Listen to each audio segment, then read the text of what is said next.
va vous connecter. C'est pour ça, c'est important de se nourrir de la parole de Dieu. C'est assez! Il était fatigué. Vous savez, quand tu dis c'est assez, ça dit qu'il y a un précédent.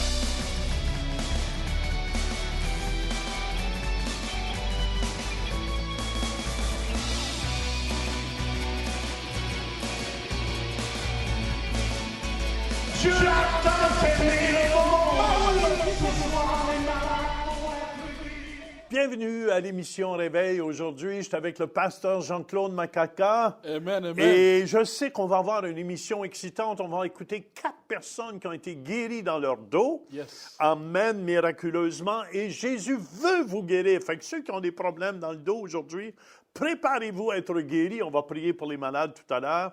Et pasteur Jean-Claude, tu as amené un enseignement au Centre Réveil où tu parlais du prophète Élie, une église émotionnelle en santé. Vous savez, l'homme est fait de 3 parties, le corps, l'âme et l'esprit. Des fois, nous nous posons des questions sur le corps, nous posons des questions sur l'esprit, mais l'âme, des fois, on oublie et on a touché tout ce mois d'avril la santé émotionnelle. L'Église en santé émotionnelle. Quelles sont les choses qui attaquent notre âme, les blessures, des choses comme la dépression. Moi, j'ai parlé sur la dépression. Tu as parlé sur la dépression. Il y a peut-être des gens qui sont dépressifs Exactement. aussi. Et Élie, on a montré le modèle d'Élie. Comment Élie, le grand prophète, le prophète qui faisait descendre le feu, le prophète qui a ressuscité un enfant, le prophète qui a multiplié l'huile et la farine, le prophète écoute, c'était un prophète qui a fermé les cieux. Il n'y avait pas de pluie, pendant 3 ans et demi. Et ce prophète-là est tombé en dépression. Et à cause des paroles d'une femme. Jézabel. À cause des paroles d'une femme qui a écouté et qui avait dit si demain tu es encore vivant, cette heure ici. Et c'est venu le chercher au complet et ça l'a découragé. La peur, des fois, c'est un signe aussi qu'il y a une dépression qui commence. Avoir une peur jusqu'à à fuir. Parce qu'Élie, on voit que c'est à cause d'une parole, d'une menace de la femme de Akab, Jézabel. La peur est un connecteur. C'est un poison. C'est un poison. La peur vous connecte à ce que vous avez peur. La foi va vous connecter à ce que vous croyez. Amen. Amen. Mais la peur aussi, c'est un connecteur. Vous avez peur au cancer. Un exemple, ça va vous connecter. C'est pour ça, c'est important de se nourrir de la parole de Dieu. Amen. Écoute, cet homme-là, on ne comprenait pas. Si on lit la Bible, on ne comprend pas comment, tout d'un coup, l'homme qui vient d'écraser des faux prophètes, qui vient de descendre le feu, tout d'un coup, il fuit. C'est la peur. Oui. Et c'est pour ça, Jean-Claude, on va aller tout de suite au Centre Réveil, écouter le pasteur Jean-Claude sur une église émotionnelle en santé. On écoute et on vous revient. Ce matin, nous parlons encore d'église en santé émotionnelle. Pas de maladie mentale, amen, de santé émotionnelle. Alléluia. Est-ce que vous voulez entendre encore sur la santé émotionnelle? Non, si vous ne me dites pas amen là, on va se regarder toi et moi comme ça. Tu n'as pas le choix que de dire amen. Parce que j'avais écrit que si je pose la question, tu allais dire amen. Alors, est-ce que tu veux entendre encore sur la santé émotionnelle? Amen. Aujourd'hui, un sujet très bon. Nous allons regarder ça dans 1 Roi, chapitre 19. Si vous avez votre Bible, ouvrez-la avec du bruit. Fais un peu de bruit comme ça. Comme ça, là. Pour montrer aux gens que tu as une Bible. Amen. Ceux qui n'ont pas de Bible, ce n'est pas grave. Tu vas juste regarder devant. 1 Roi, chapitre 19. On va lire les 10 premiers versets. On va lire ça ensemble.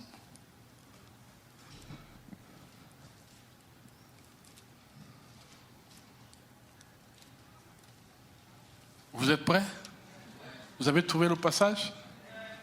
Amen. Si tu es dans l'Apocalypse, il faut revenir, c'est dans l'Ancien Testament. Amen. Si tu es dans Genèse, là, il faut encore avancer. Amen. C'est un roi. Alors, on va lire ensemble. J'aime quand on lit ensemble. C'est comme si même j'ai fini. Le Seigneur, le Saint-Esprit peut vous prêcher. Vous pouvez partir à la maison. On peut lire et puis le Saint-Esprit vous prêche et vous partez à la maison. Amen. Mais il faut lire avec moi. Il faut lire ensemble. Amen. 1 Roi chapitre 19. Ça, c'est le prophète Élie. Akab rapporta à Jézabel tout ce qu'avait fait Élie et comment il avait tué par l'épée tous les prophètes. Ça, c'est les prophètes qui sont restés fidèles à Yahweh. Et cette Jézabel-là, elle les a tous tués. Il y a un reste. Jézabel. Attends, on revient. Ah, ok. Je vais revenir tout à l'heure. Amen. J'étais trop en avance. Amen. On va aller ensemble tout à l'heure. Amen. Ici, c'est Élie qui a tué 450. Ah, c'est bien là que je sois avec devant l'apôtre aujourd'hui. Là. Amen. Il a tué 450. 450. Il a passé 800. 850. Plus, il a tué tous les faux prophètes. Tous les faux prophètes. Et là, il y a un messager qui vient informer Jézabel. Qui connaît Jézabel dans la Bible? Et vous connaissez Jézabel, hein? Amen. Jézabel a envoyé un messager à Élie pour lui dire que les dieux me traitent dans toute leur rigueur. Si demain à 7 heures, je ne fais de ta vie ce que tu as fait de la vie de chacun d'eux, de chacun de ces prophètes-là, de Baal, mes collaborateurs, les gens qui travaillent dans mon palais. Toi, tu les as tués. Que demain, à 12h57, à 11h57, qu'à 11h57 arrive là, je vais faire la même chose, ta vie là, comme tu as fait pour les prophètes. Moi et Jézabel. Menace de mort. Direct. Le messager donne le message. Élie entend. Regarde qu'est-ce qui se passe après. Élie, voyant cela, se leva et s'en alla pour sauver sa vie. Il arriva à Bethsheba, qui appartient à Juda. Il y laissa son serviteur. Il dit, petit, les choses sont chaudes là maintenant. On va arrêter au ministère pour un moment. Amen. Je vais sauver ma vie un peu. Je vais me cacher un peu. Qu'est-ce qu'il fait?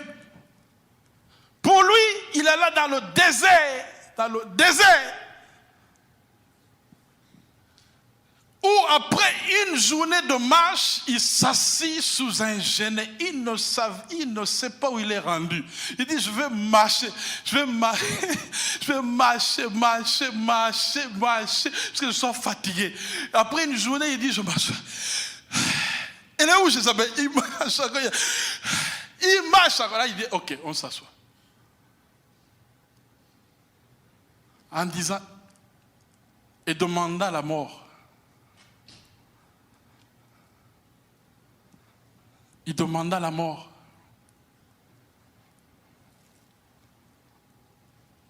Il a dit quoi? Non, quelqu'un peut le dire comme il a dit là. Dis-le. Ça c'est! Dans le premier culte, j'ai sacré, puis on m'a dit, il ne faut pas sacrer. Je ne sais pas c'est quoi cette affaire-là de sacré. Moi, j'ai appris ça au Québec. Au Québec, c'est là où j'ai appris c'est quoi tabasnoun, tabasnak. J'ai dit, c'est quoi tabasnoun? Elle dit, c'est une façon déguisée de dire tabarnak. Elle dit, tabasnoun, tabasnak. C'est assez! Il était fatigué. Vous savez, quand tu dis c'est assez, ça dit qu'il y a un précédent. C'est pas que ça vient d'arriver là. Il y a une accumulation. Il y a une accumulation de stress. Il y a une accumulation de pression. Il y a une accumulation de coups. Il y a une accumulation de crise. Et tu dis, là. Vous allez m'excuser, je crie un peu amen. C'est comme ça qu'il était un peu comme ça là. Il vient du Burundi, Eli. Allez.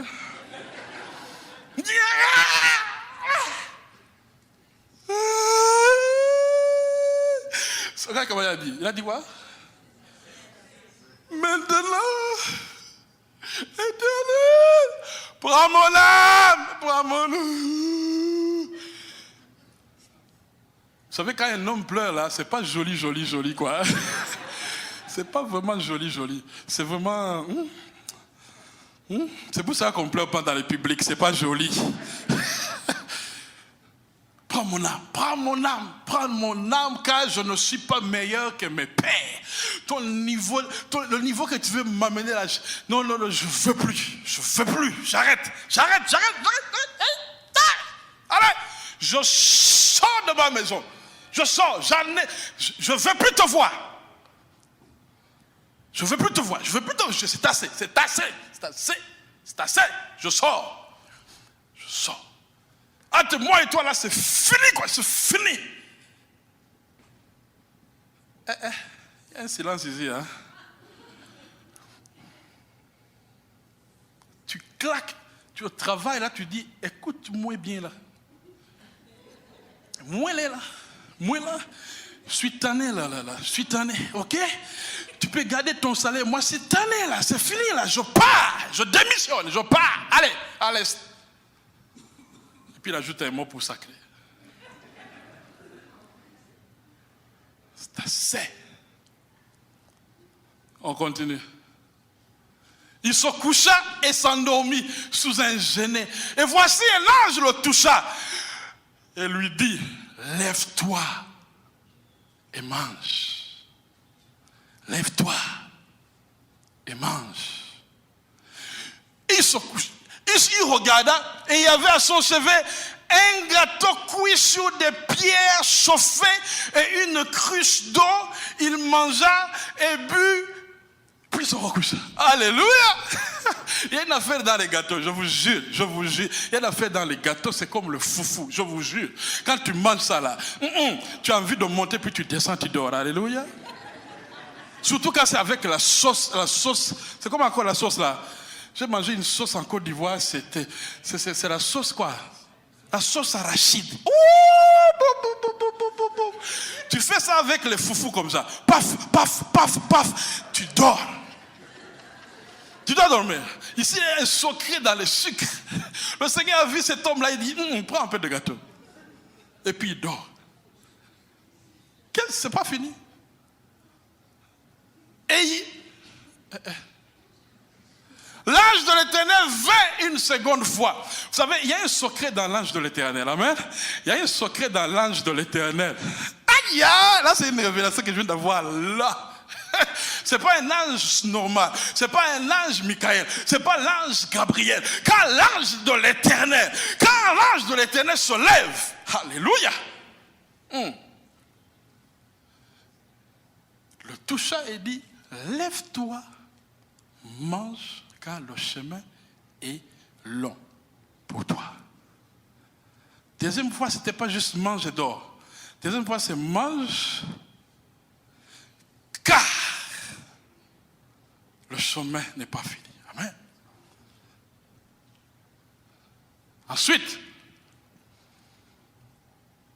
il se leva, mangea et but avec la force que lui donna cette nourriture. Il marcha combien?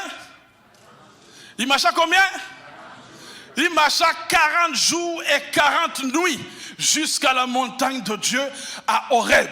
La montagne où Moïse a reçu la révélation. La montagne où Dieu a vu face à face, où Moïse a vu face à face. Alléluia. La montagne où Dieu se révèle. Horeb. Et là, il entrait dans la caverne. Écoute, on t'a envoyé dans la montagne. Alléluia. Et lui, non, je dois me cacher encore. Je dois me cacher. Seigneur, je t'ai dit que j'ai arrêté. J'en ai assez. J'en ai assez. Et voilà. Et voici la parole de l'Éternel lui fut adressée en ces mots. Que fais-tu ici, Élie? Que fais-tu ici, Élie? Question bizarre. Il a dit, va à la montagne Horeb. Il a marché 40 jours.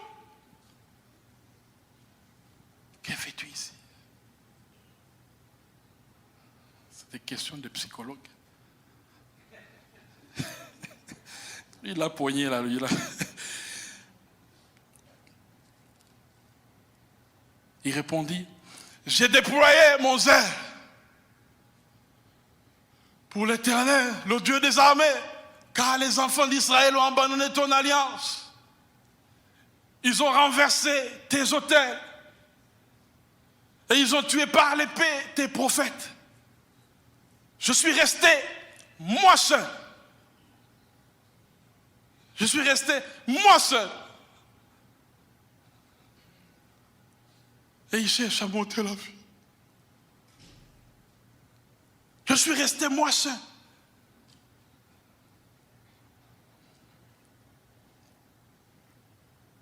Aujourd'hui, je vais vous parler de Élie face à la dépression.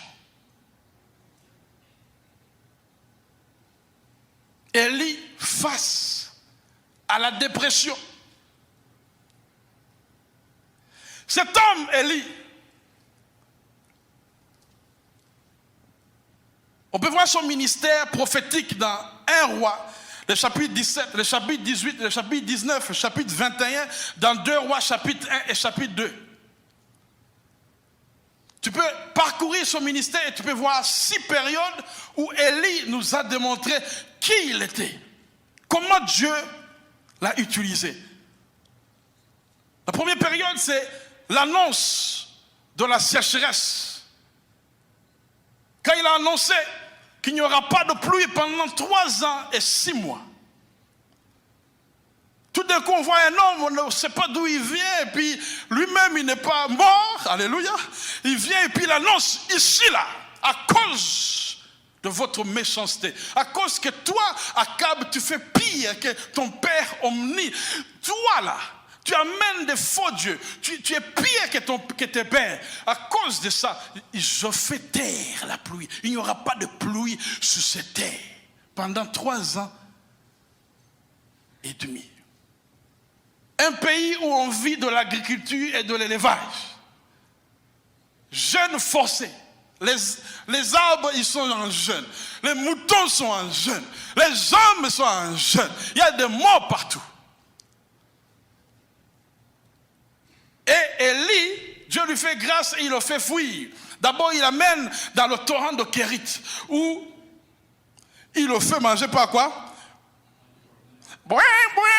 Il y a ça là, j'ai dit, Seigneur, envoie-moi ça un peu comme ça quand même, pour juste un témoignage. C'est comment les corbeaux font là? Les corbeaux. 5 services. Ils ont amené la nourriture à son chevet. De la viande. Imagine-toi. Un oiseau là. Sous ta fenêtre là. Steak. 6 pouces là, 6 onces comme ça là.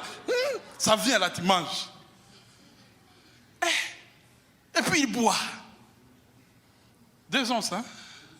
12? C'est écrit 12. Papa, toi tu as la révélation, papa. Il faudra qu'on nous commande les corbeaux. Les corbeaux! Les corbeaux! Il lui fait manger par les corbeaux. Mais ce n'était pas fini. Après le pain et la viande, il dit, va maintenant, il y a une veuve, il va t'attendre à Serapta. Elle va te nourrir pendant le reste. Pendant 2 ans, 3 ans, tu vas manger chez elle. Mais ça serait un miracle, parce qu'elle est en train de mourir de faim. Il arrive là-bas, il dit, fais-moi encore un gâteau. Le gars là, avec les gâteaux, c'est spécial. Il dit, fais-moi un gâteau.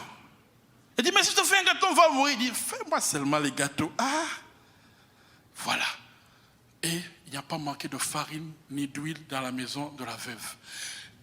Même un enfant, même l'enfant de la veuve meurt Élie prend l'enfant, il l'amène dans la chambre haute, il prie pour l'enfant, et l'enfant est ressuscité. Ça, c'est Élie, l'homme qui ressuscite des morts, l'homme qui multiplie le pain, qui multiplie la farine, qui multiplie l'huile. La deuxième période qu'on voit, c'est l'affrontement sur le mont Carmel, celui-là qu'on est en train de parler, où il vit dire que maintenant il va y avoir la pluie, mais avant je vais vous montrer qui est Dieu. Amenez une offrande. Vous là, les faux prophètes, amenez une offrande pour vous, et je vais prendre mon offrande, et puis on va prier nos dieux. Moi je prie Yahweh, l'Éternel. Toi vous priez pour vos dieux là. Et commencez, je vais d'abord attendre. Il prie. Élie est là, il se moque d'eux.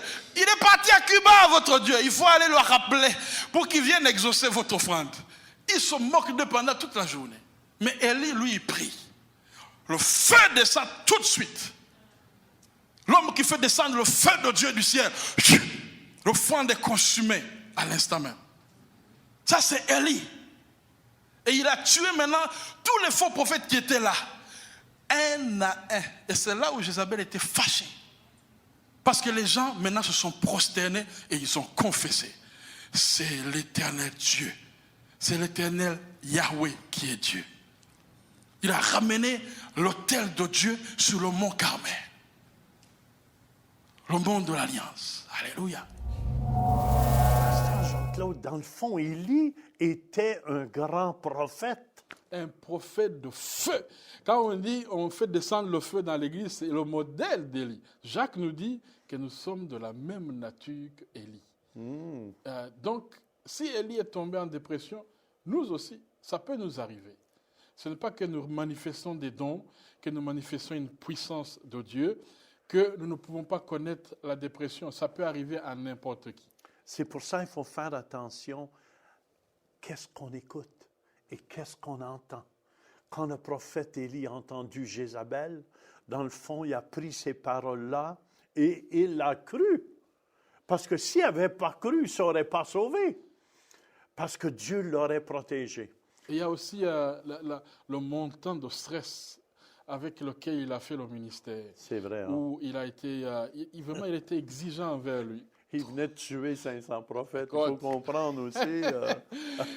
Et puis il fait descendre le feu, et puis il court à gauche, à droite, il allait à pied, il courait. Écoute, c'était un homme physiquement fort, mais il a oublié que le corps, l'âme aussi, a des capacités limitées. C'est donc vrai. Hein? Et si vous voulez ensemble aussi, on va revenir prier pour vous, mais on va écouter ces 4 témoignages des gens qui ont été guéris dans leur dos au centre réveil. On vous revient, puis on prie pour vous. Alléluia. Amen. Amen. Amen. Amen. Vérifiez. Penchez-vous. Faites ce que vous ne pouviez faire.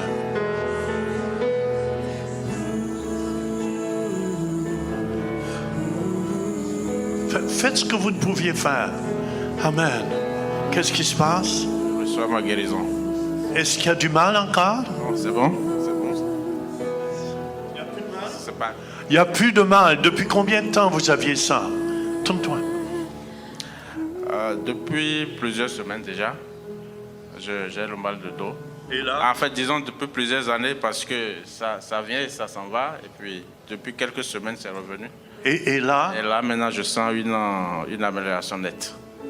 À combien de pourcents? Disons 90%. 90. Tu es guéri au nom de Jésus. On applaudit. Paul, viens ici. Qu'est-ce qui se passe? Bon, c'est un mal sporadique, mais je reçois cette guérison par la foi dans les noms de Jésus. Je sais que ça va disparaître. Non. Il n'y a pas de mal? Non. C'est parti? Oui, c'est parti. Il y en avait-tu avant de venir? Oui, un peu, mais ça vient sporadiquement. Ah, OK. Amen. Vas-y.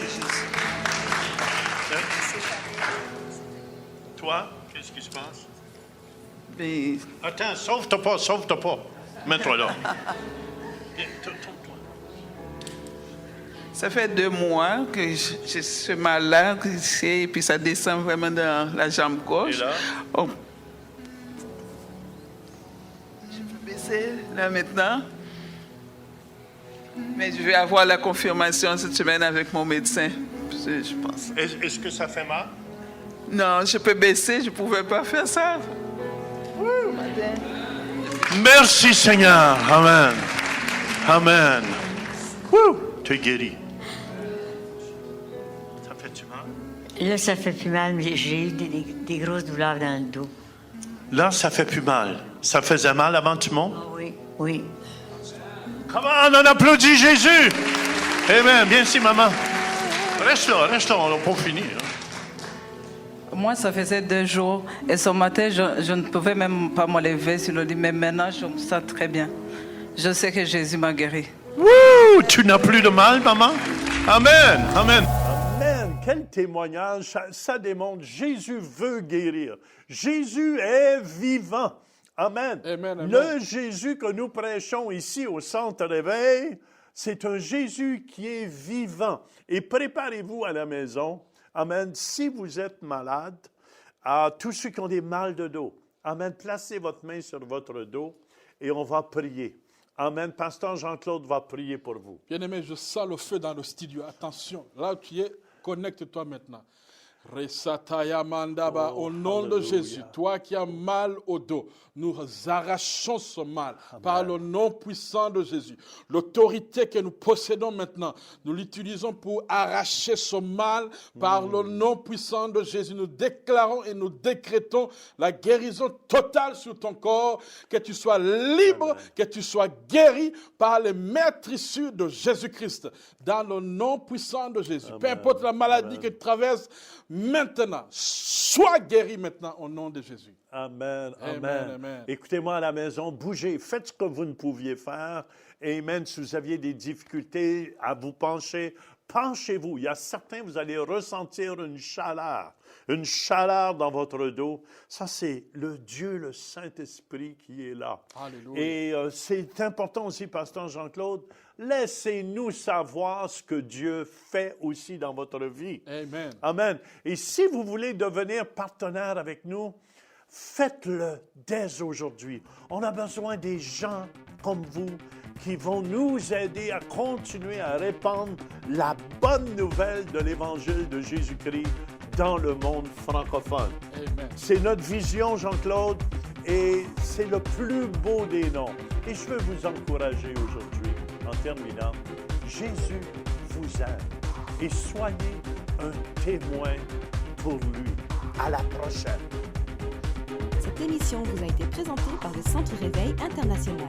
Nos rencontres ont lieu les dimanches à 11h à Ottawa, 1080 rue Saint-Pierre, à Québec, 5100 boulevard des Galeries et à Métabetchouan au lac Saint-Jean. Venez expérimenter une louange contemporaine suivie d'un message dynamique de la parole de Dieu. Nous prions pour les malades à la fin de chaque rencontre. Vous pouvez devenir partenaire de l'émission Réveil en faisant un don mensuel de 20$ ou plus par Visa ou Mastercard par le biais de notre site web ou en nous faisant parvenir un chèque par la poste. Pour plus de renseignements, visitez notre site web centreréveil.com ou composez le 1-877-273-8345. Merci de votre soutien.